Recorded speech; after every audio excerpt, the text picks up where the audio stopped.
Amigas, amigos, feliz 2022, que el próximo año sea bueno, generoso con ustedes, con todos nosotros, que sea un buen año, un mejor año que el que se acaba de terminar. Y pues nada, gracias por haber estado aquí con nosotros todo este año que pasó. Gracias por acompañarnos, gracias por sus likes, gracias por sus suscripciones, gracias por todo su apoyo, de verdad, lo apreciamos mucho. Gracias porque nos permite seguir adelante. Y pues bueno, este es mi primer texto de 2022, el primero de este 3 de enero. Y pues gracias por todo. Mi texto se llama Las Malteadas y dice lo siguiente. Elizabeth Kolbert publica un texto en The New Yorker que todos deberíamos leer. Es probable que le dé malas ideas a muchos y que a otros los ponga a meditar sobre cómo llegamos a este día en la política mexicana.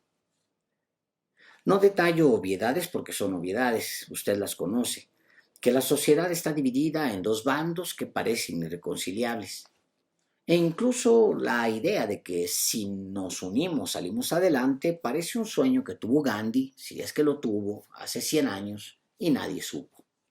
Así de ajena y lejana la posibilidad de una reconciliación entre las partes.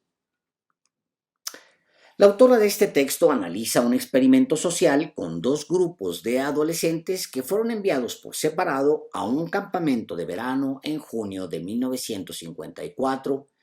¿Y qué fue lo que pasó cuando los pusieron a competir entre ellos? Un juego del deporte que usted quiera evolucionó en un pleito, luego en discusiones agresivas e incursiones nocturnas, después a robos entre ellos y al odio profundo. Y el rechazo hacia el otro creció junto con otra actitud, la autocomplacencia. Cada derrota fue justificada con un "los otros hacen trampa" y en cada victoria se celebró la propia superioridad. Hasta que un grupo de scouts acusó al otro de comunista. Luego se le permitió a un grupo asignar el presupuesto para ambos bandos. Le dio menos a sus contrincantes y los contrincantes hicieron lo mismo en su oportunidad. Luego se les dijo que si repartían con justicia el presupuesto, ambos grupos serían beneficiados con ingresos adicionales. Prefirieron perder el premio que perderse el gusto de reducirle el presupuesto a los otros. ¿Cómo llegó Estados Unidos a esto?, se pregunta Elizabeth Kolbert cuando su texto camina a explicar la polarización política de su país. Si se les pregunta a las partes, no importa cuál de las dos, la respuesta es simple. El otro bando se ha vuelto loco. Eso dirá. La periodista explica que hasta hace apenas unos cuantos años, demócratas y republicanos se habían fundido en una misma agenda. Parecían lo mismo. Pero vino un periodo de movilización social por los derechos humanos que los separó. Y vino al interior de estos partidos una reclasificación social. El Partido Republicano, por ejemplo, se volvió más blanco, más religioso, más masculino. Y claro, ambas fuerzas profundizaron sus diferencias ideológicas. La historia de la política interna de Estados Unidos no corre en paralelo con la de México necesariamente. Más bien traen sus propias dinámicas. En los años 1950, por citar, Washington emprendió la persecución de ciudadanos a los que consideraba comunistas, el macartismo, mientras en México el Partido Revolucionario Institucional emprendía, recién refundado, su periodo de mayor consolidación. Ambos países hoy viven una polarización política. Y mientras discutimos las razones por las que coinciden ahora mismo, pandemia eterna, desigualdad profunda, neoliberalismo, etc., se vuelve necesario ver el efecto que tendrá en el destino de la nación. La batalla mexicana pasa ahora mismo por el periodo de la autocomplacencia, la autojustificación. No importan los hechos. El otro tiene la culpa, el otro es peor, el otro hace trampa, el otro, el otro, el otro. David Marciel Pérez, periodista del País, le pregunta a Lorenzo Córdoba, consejero presidente del INE.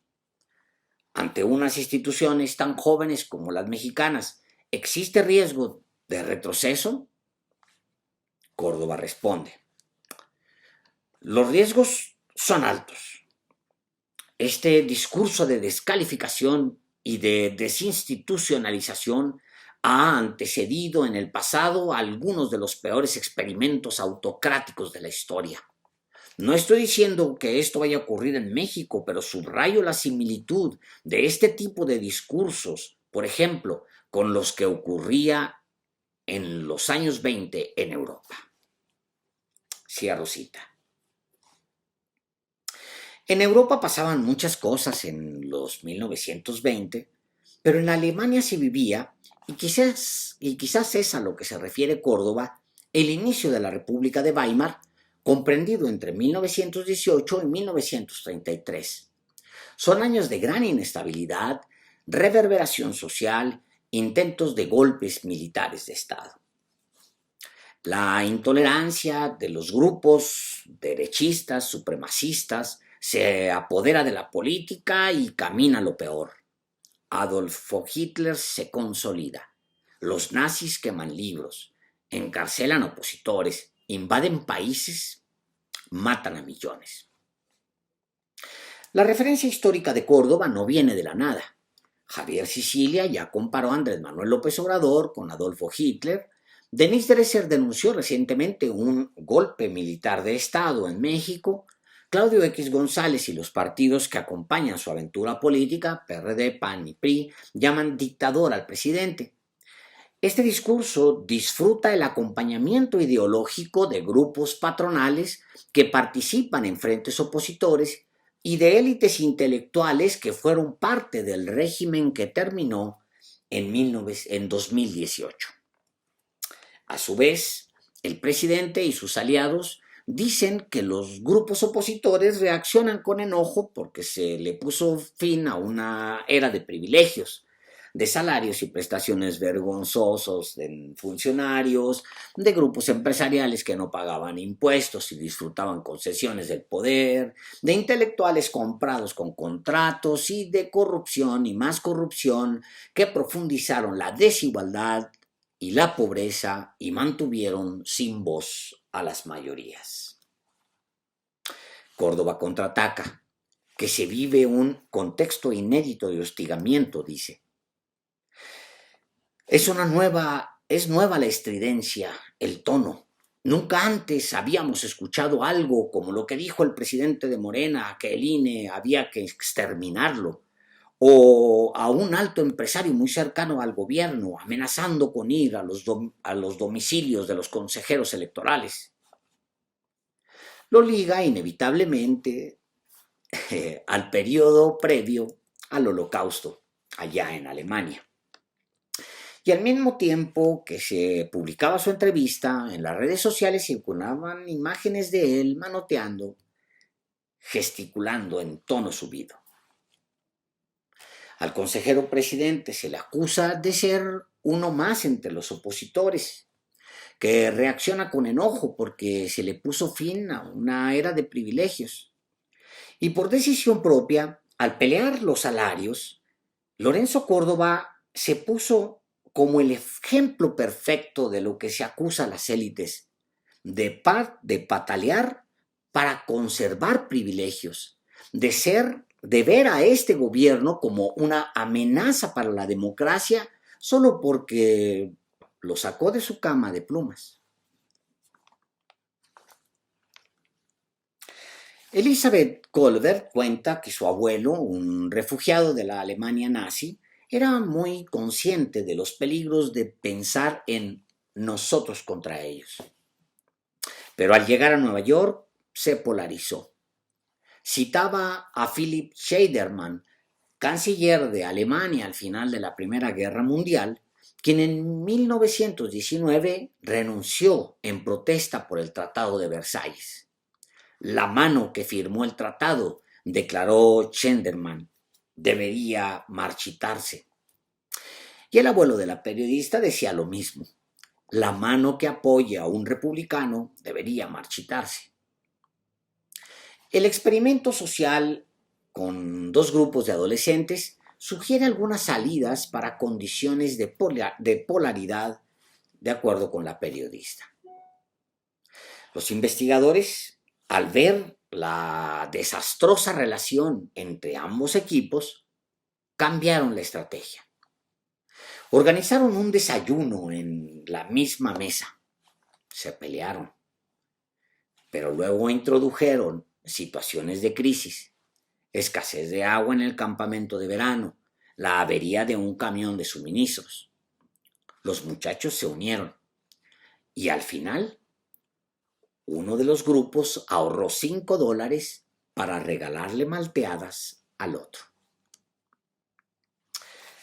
Lorenzo Córdoba y los otros consejeros aliados llevan 3 años defendiendo sus salarios y prestaciones.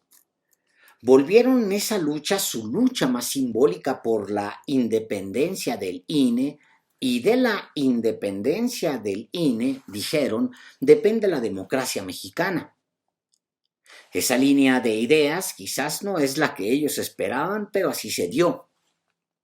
Y cuando le preguntas a alguno de ellos sobre sus salarios, como me pasó en una entrevista reciente con un consejero, la respuesta es: ¿y quieres que el INE se arrodille ante el gobierno?